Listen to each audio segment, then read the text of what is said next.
On the night of the 6th of June 1944, at 4:50 a.m, an army medic jeep pulling a small two-wheeled trailer careened through the little French town of Troarn.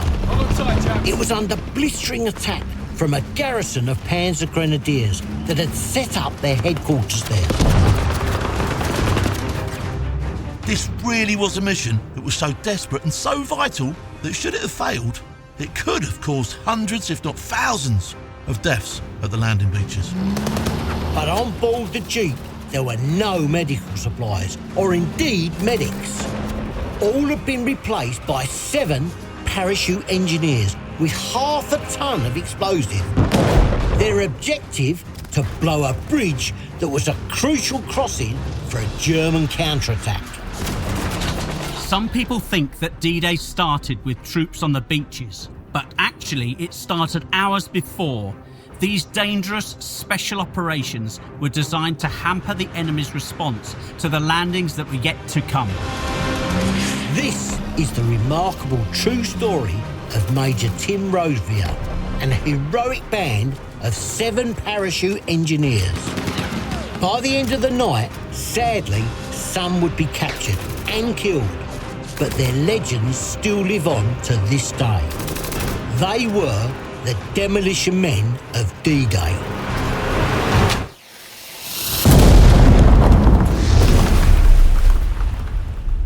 I'm Bruce Crompton, history lover, military antique collector and ex-paratrooper. In Amazing War Stories, you're going to hear about incredible actions, all taken from records housed in museum collections. It's only by unearthing these wonderful tales that I hope to support these important institutions, honour the heroes that sacrifice so much and help preserve their legacies for future generations.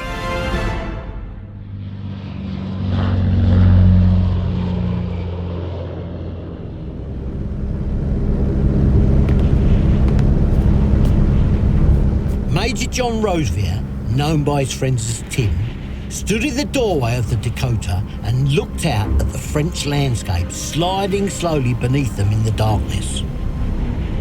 Despite the roar of the engines and the buffeting of the wind, all seemed peaceful. It looked like the Germans really were being taken by surprise, he thought. It was nearly midnight on the 5th of June 1944, just hours before the greatest beachhead assault the world had ever seen, D-Day.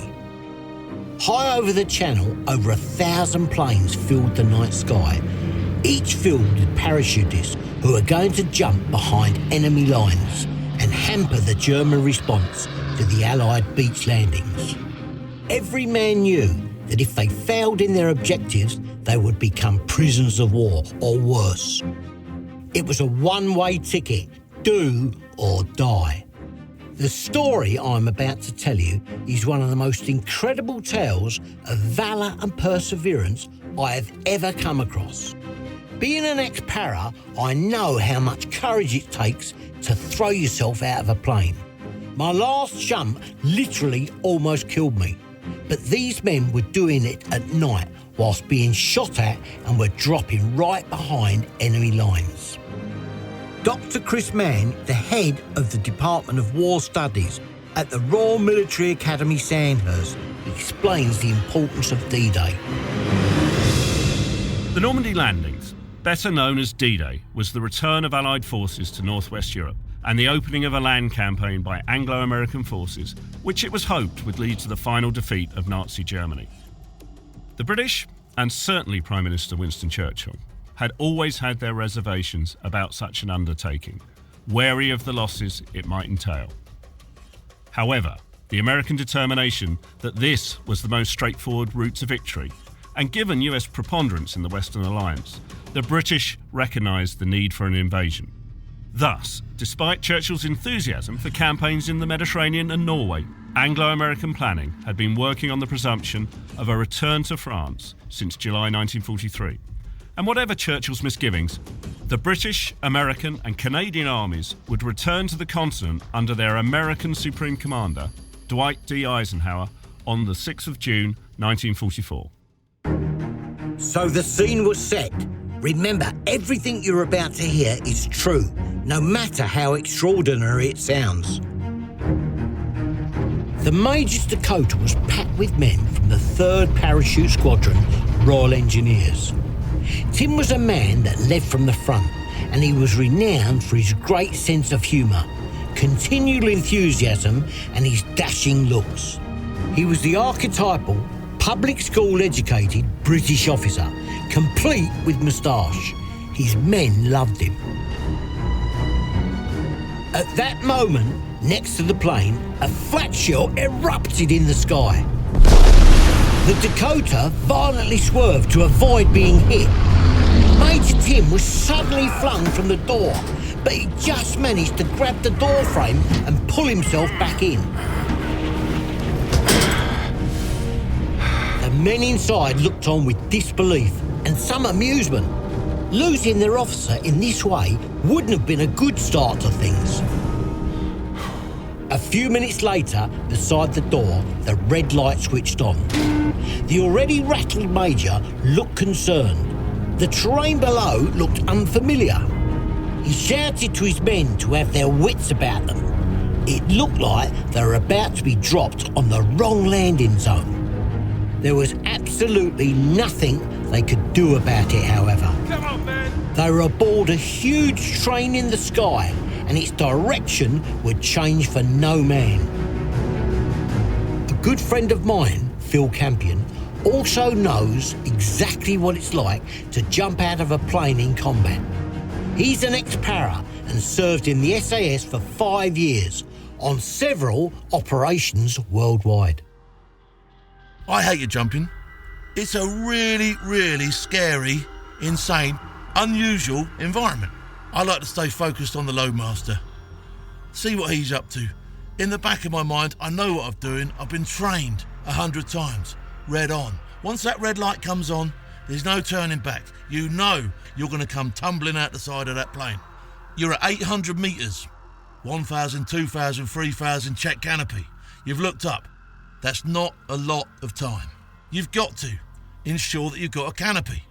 Assuming that that's okay, you've now got to make sure that there's nobody else around you that you're going to get tangled up with. You've probably lost 300, 400, 500 feet, and now it needs to be feet and knees together. Your feet and knees need to be absolutely jammed, rigid together. You're going to accept whatever comes. You're not going to land, you're going to arrive, all right?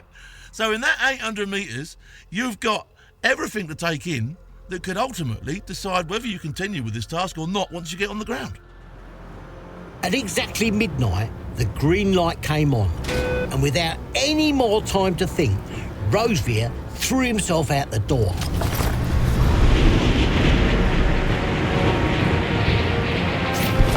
His chute opened perfectly, but when he pulled the release toggle to drop his 60-pound kit bag off his ankle, nothing happened.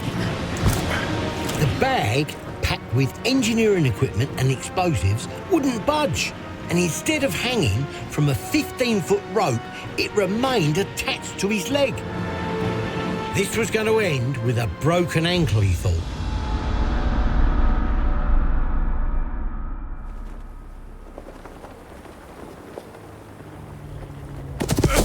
Roseveare landed heavily, but God was looking upon him kindly that night, he thought, as once again he was unharmed. Cutting his way out of his parachute, he pulled out a map from his top pocket. He needed to work out where exactly he and his men were. The ground around him definitely didn't look anything like the terrain he had studied on the planning boards just a few hours earlier.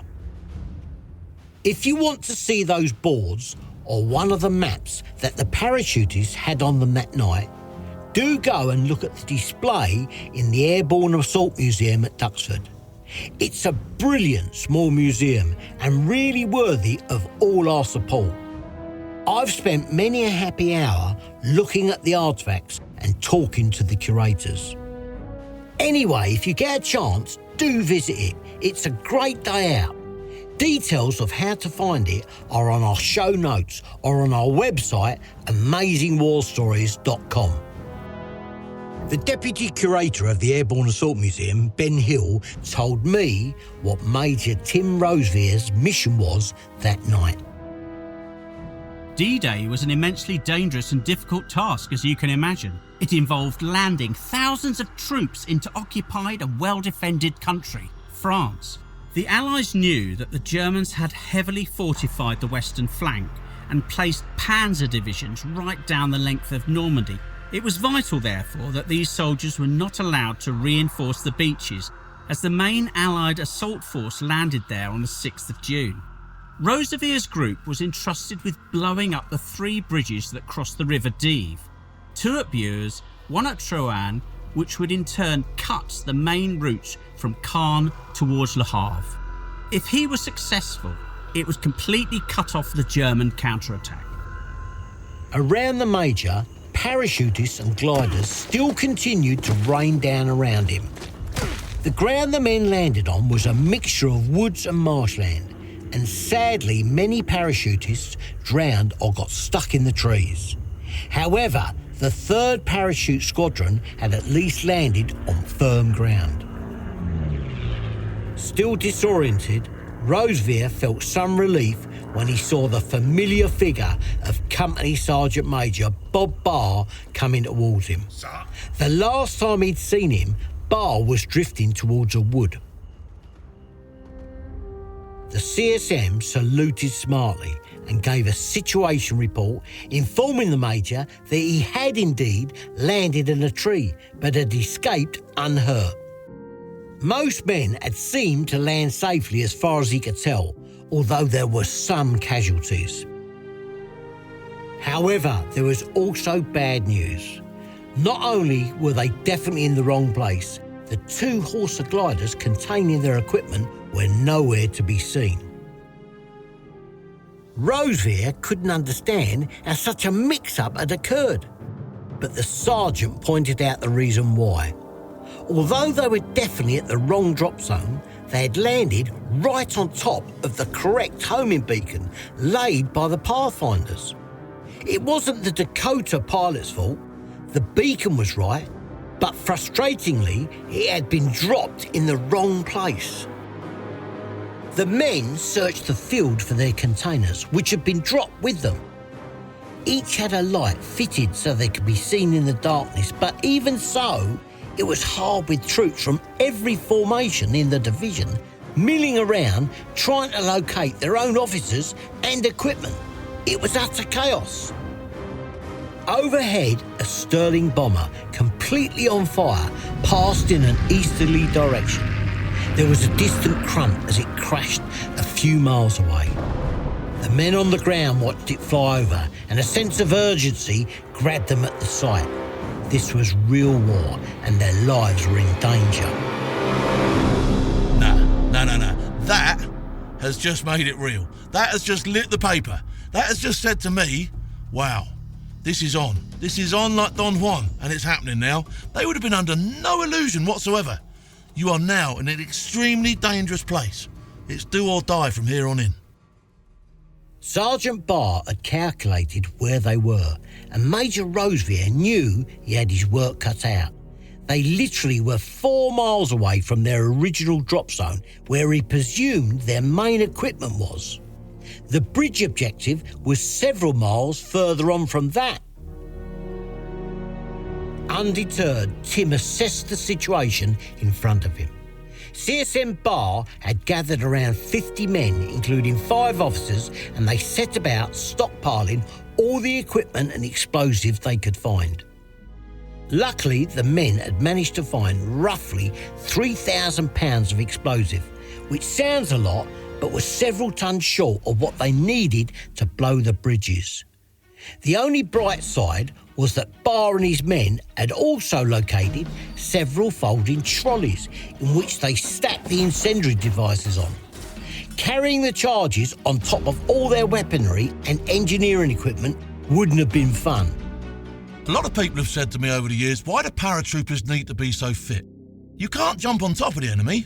You're going to be a fair way away. That could be 5, 10, 15, 20 miles even. On top of that, you're going to have to carry the gear that you need to do the job. Now, I've been asked before, how much ammunition do you take, Phil? Well, I'll tell you what, I'll break my back with the stuff. And these guys would have been the same. They would have taken every last scrap of munition they could have got their hands on because they didn't know how long they were going to be out for or what it was going to take to get the job done. So, you can see they've got an extremely heavy kit load to go a decent distance, then have a fight, and then perhaps even pack up and fight forward again. That's why paratroopers need to be fighting fit. They also need to be fairly robust characters.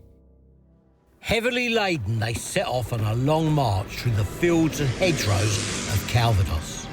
The Major looked at his watch. The time was now 2:30 a.m. It would soon be dawn, and with the light, their element of surprise would be totally lost. They had to pick up the pace.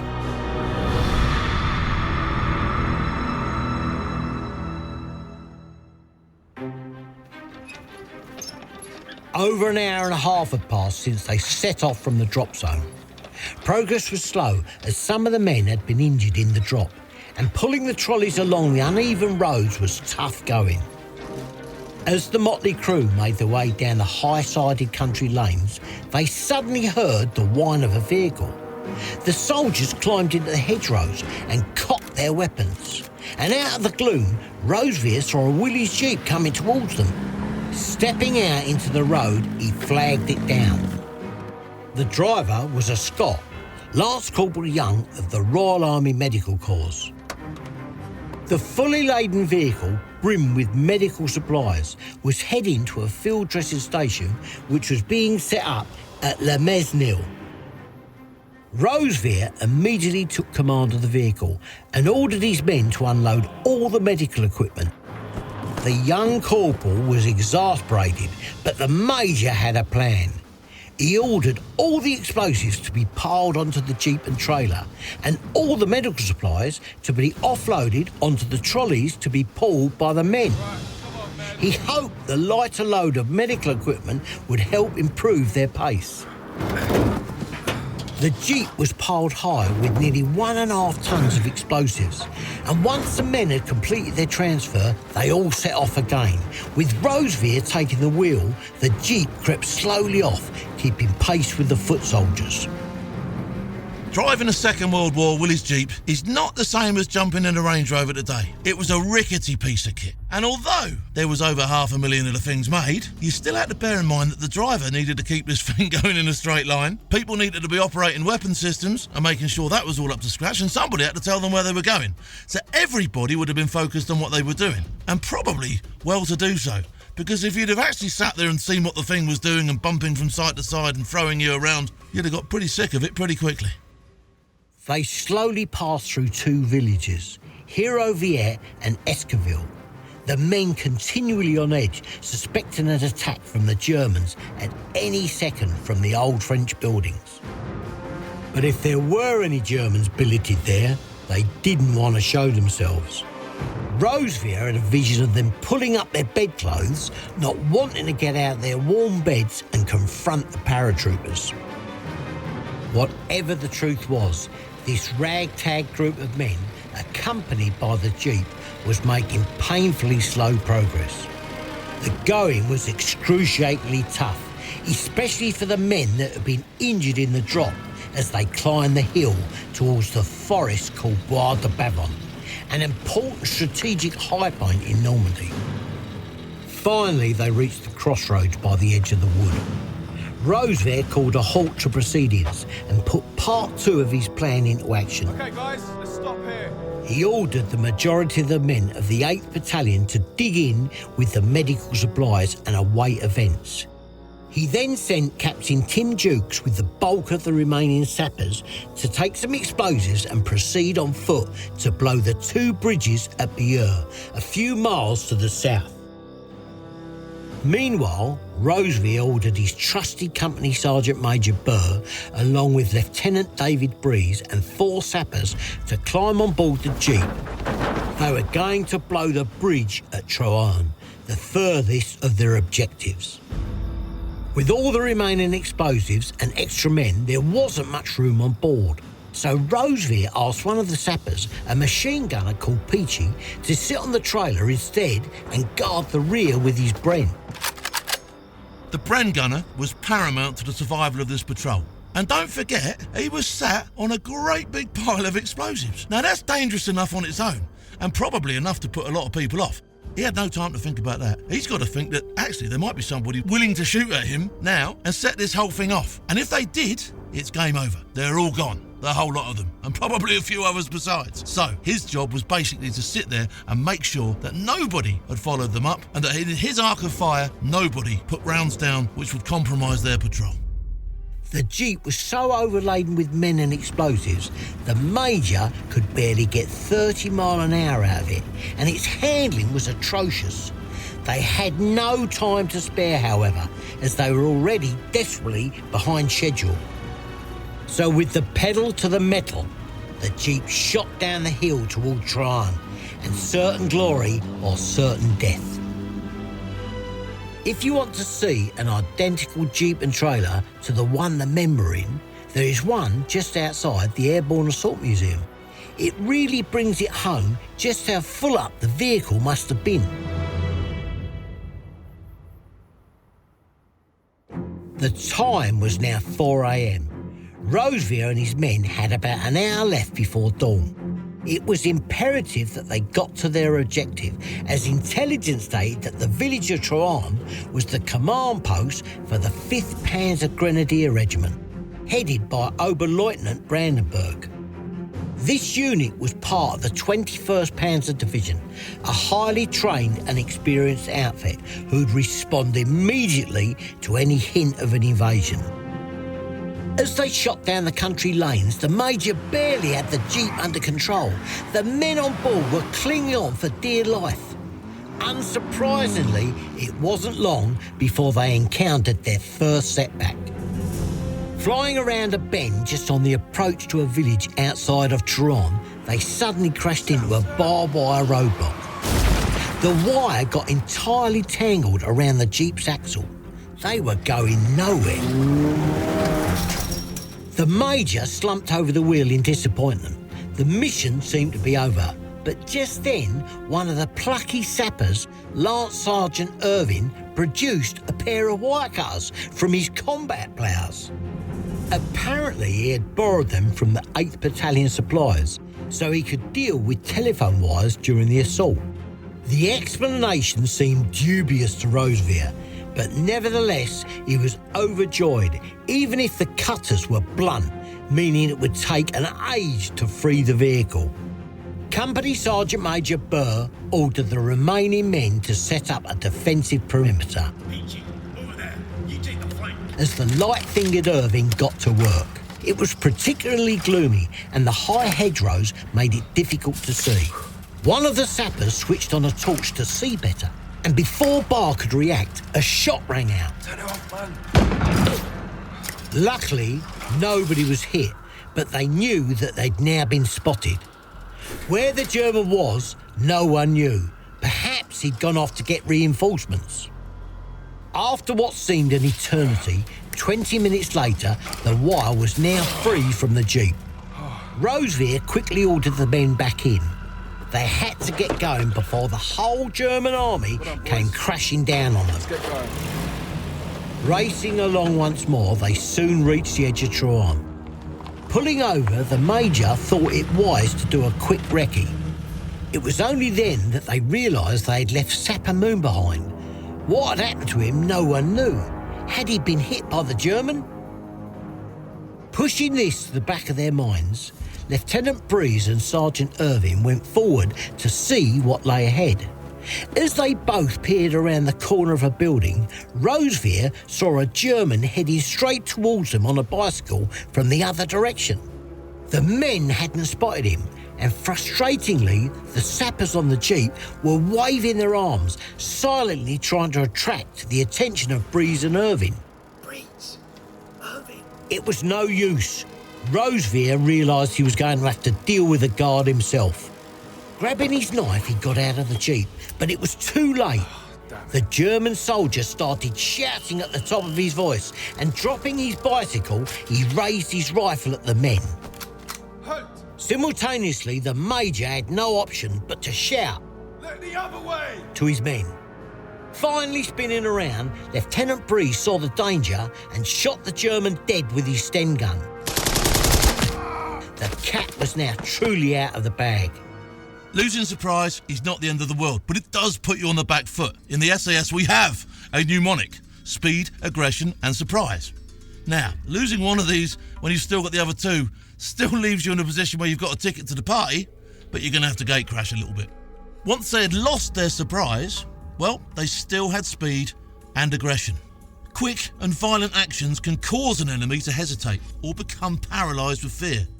If you act first, 9 times out of 10, you'll carry the day. Gunning the Jeep, the Major let the men jump on board and then headed into town. He hoped they hadn't ruined their chances to blow the bridge.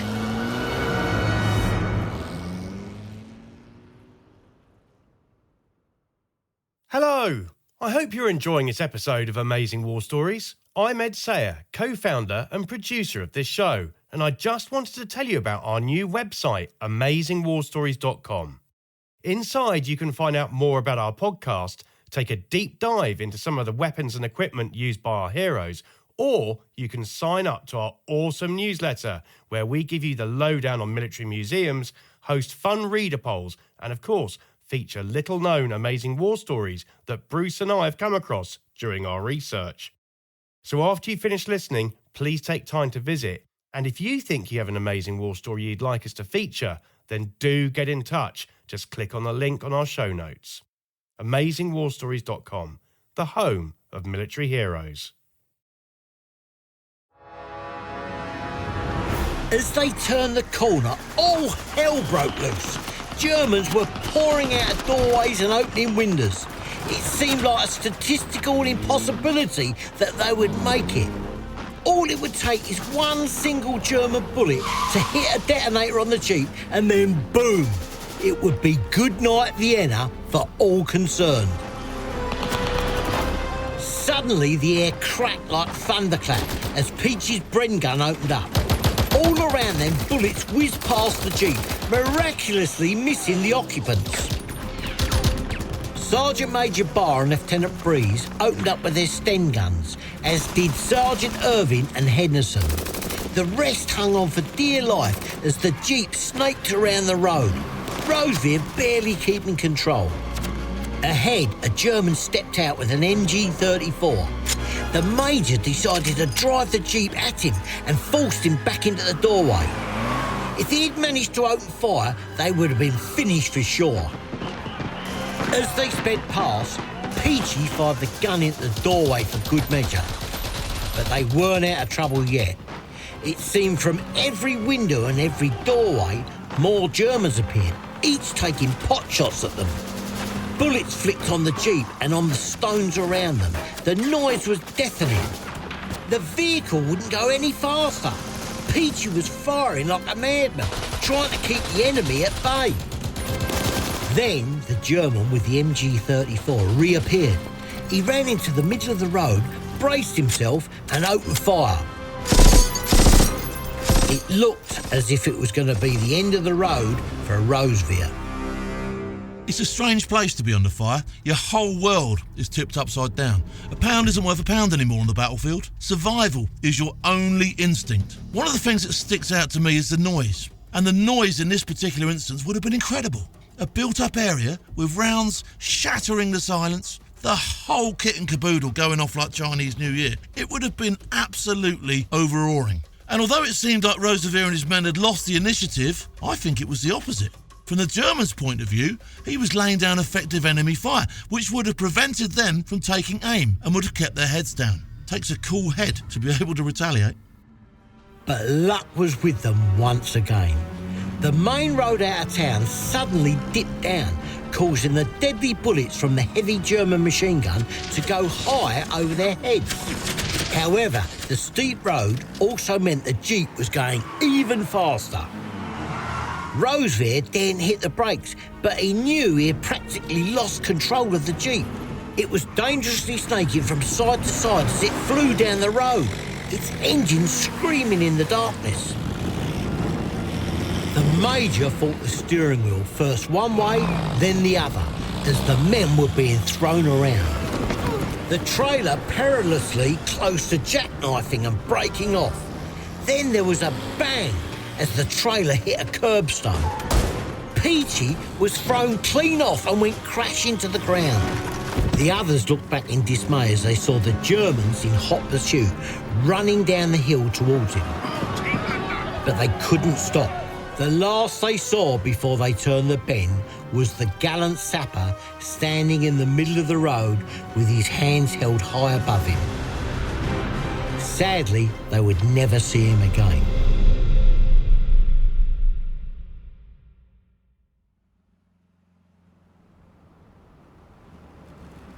The jeep screeched to a halt in front of the bridge. Quickly, the Major ordered several men to keep guard, pointing up the road. The Germans could be on them at any minute. Right, set up a perimeter, men. Roseveare felt very vulnerable without Peachy's powerful Bren gun. All they had now was a few Stens.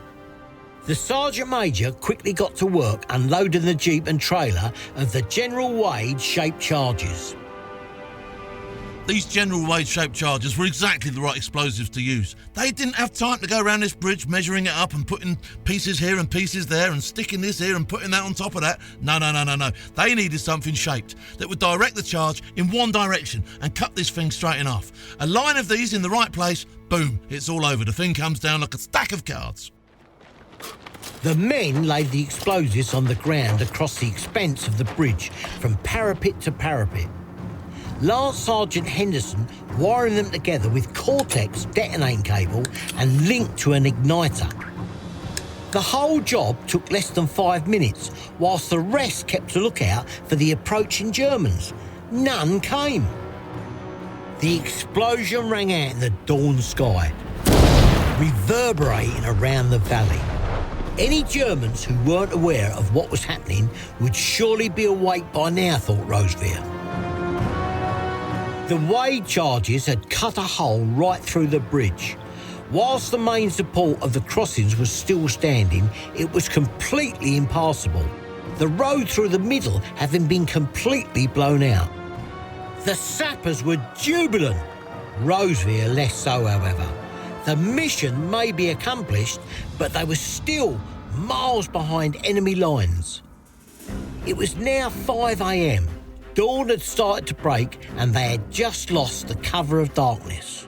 Making their way back would be even harder than getting there, the Major thought, especially as they couldn't return through Troarn. That would be suicide. Then he spotted an old dirt track beside the river that took them through the fields to the north of the bridge. Ordering the men to load up, they set off once again. The jeep's handling greatly improved without the weight of the explosives. After half an hour of bouncing around the dirt road, they reached a dead end.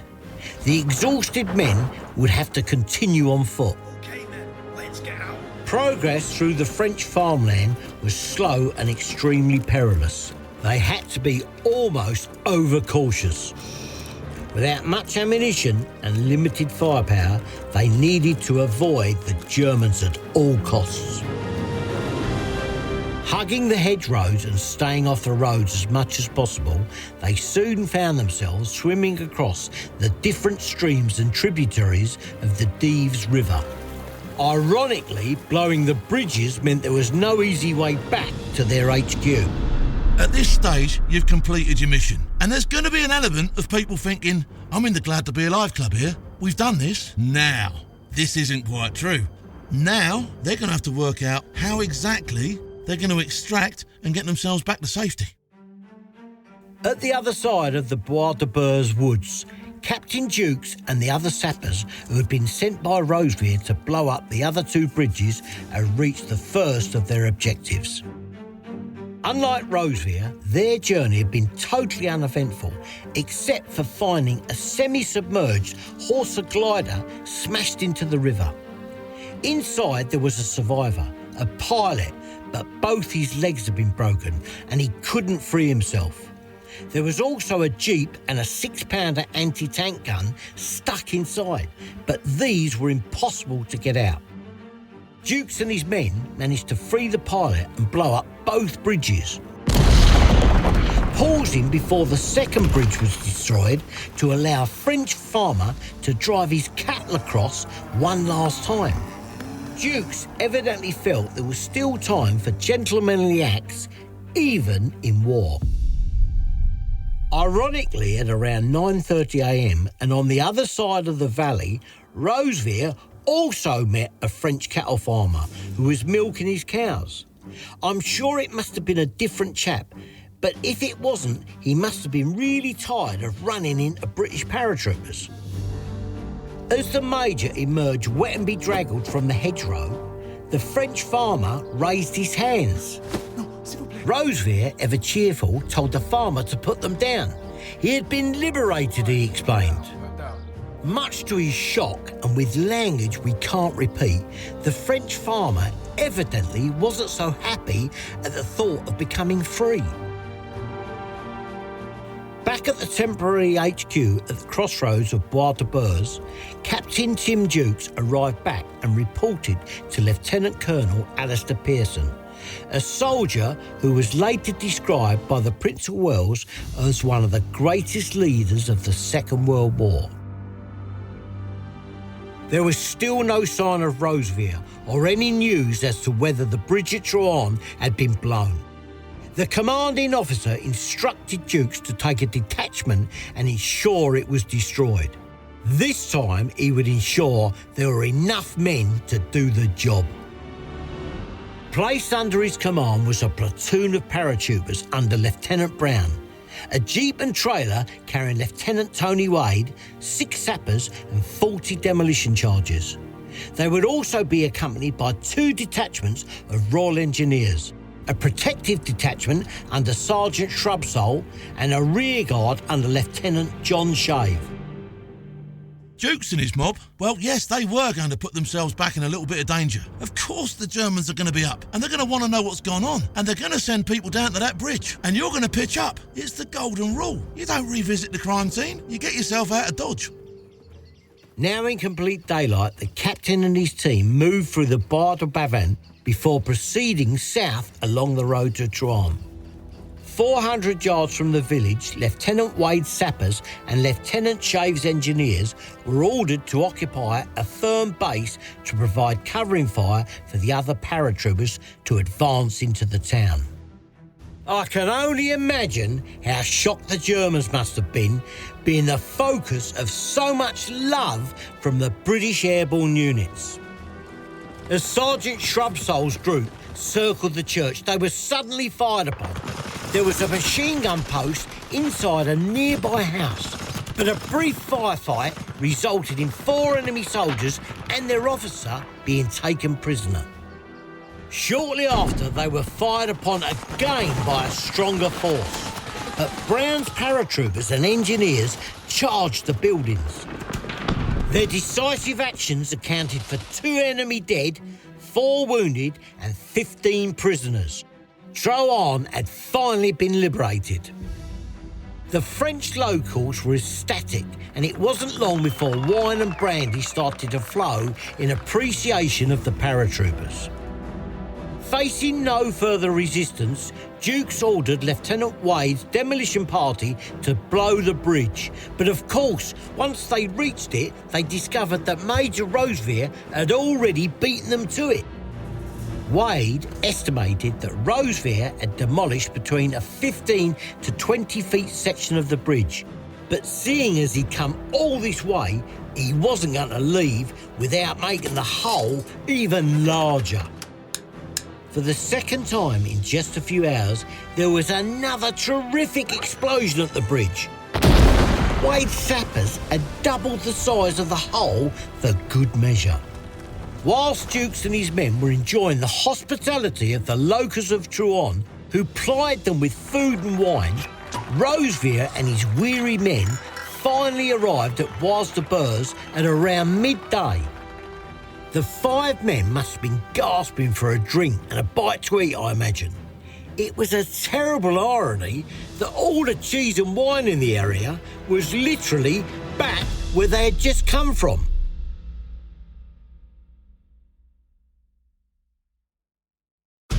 Major Roseveare received a Distinguished Service Order for his role that day.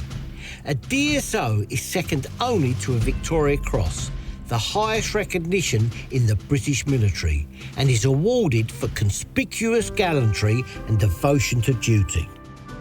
Ben Hill, Assistant Curator at the Airborne Assault Museum, puts Roseveare's actions into context. D-Day was possibly the most complicated assault ever devised in modern times. There were many moving parts, and like a Swiss watch, all of them had to work perfectly if it was to succeed. Of course, nothing ever goes to plan in war, but if the engineers hadn't blown the bridges in Calvados, it would have allowed the Germans to counterattack and possibly cause the landings to fail. Luckily, however, that never came to pass, because all over Normandy, parachutists like Major Roseveare were causing havoc, disrupting and confusing the enemy, which never allowed them the ability to properly counterattack. At the museum, we have the original planning boards for the airborne operation on D-Day. They are beautifully detailed and well worth a visit to see them. I think it's fair to say, without the bravery of men like Major Roseveare, the enormous airborne assault would not have been successful, and it's very likely the beachhead landings themselves wouldn't have worked. Roseveare continued to lead the 3rd Parachute Battalion Royal Engineers throughout the rest of the conflict, through Normandy, the Ardennes and into Germany itself.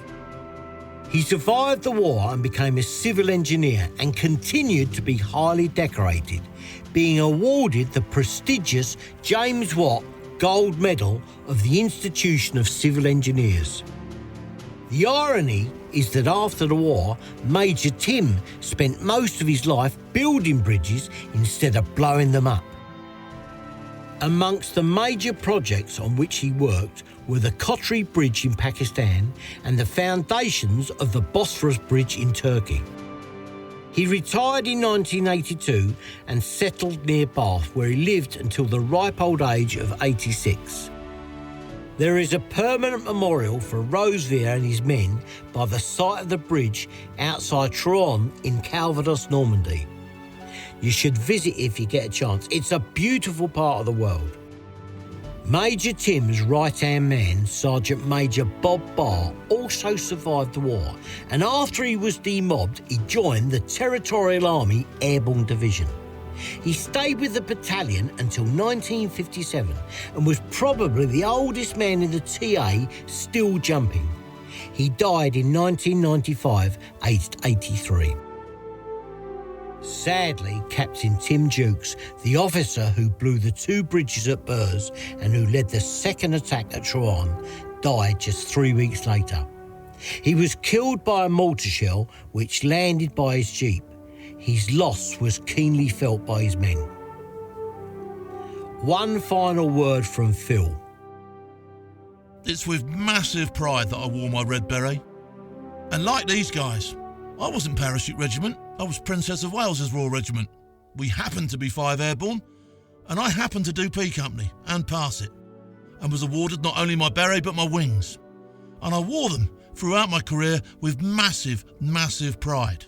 Roseveare and his men, while sappers at heart, still earned the right to wear the red beret, and with it, they joined a very special club indeed. To find out more about this operation and the many others the Airborne Forces took part in, then please do visit the museum in Duxford. You can find details of how on our website, amazingwarstories.com. Whilst you're at our website, please do consider supporting this venture. One way you can do so is by visiting our shop. There are some lovely items in there, and remember, everything you spend goes towards making more content that supports our military institutions. Do tell people about what we're trying to do here. Word of mouth is so important to our success.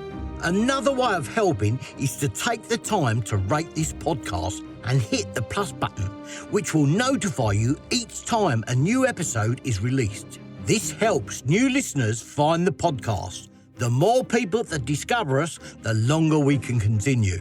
One final thing, a word of thanks to the people, museums and organisations who free of charge gave up their time to help me tell this story. This episode of Amazing War Stories was researched, written and produced by Ex-SAS. The associate producer is Lois Crompton. Sound design and 3D mastering is by Vaudeville Sound, and the music is by Extreme Music.